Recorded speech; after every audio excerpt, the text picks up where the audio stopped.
তো এর সাথে আমি একটা ঘোষণা দিতে চাই, বিশেষ করে আমাদের ত্রিপুরা সরকারের যারা কর্মচারী এবং পেনশনাররা যারা এখানে আছেন, সকল কর্মচারীদের জন্য ত্রিপুরা সরকারের আমরা অতিরিক্ত মহার্ঘ ভাতা ডিয়ারনেস অ্যালাউন্স 3% বৃদ্ধির আমি ঘোষণা করছি।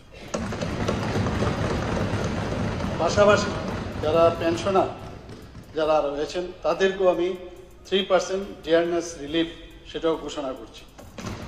তাতে করে বর্তমানে আমাদের 30% থেকে বৃদ্ধি পেয়ে সেটা 33% হবে এবং এটার এফেক্ট হবে এই 1 এপ্রিল 2025 থেকে। এতে করে এই বাবদ আমাদের প্রায় 300 কোটি টাকার ব্যয় আমাদের বহন করতে হবে। ধন্যবাদ।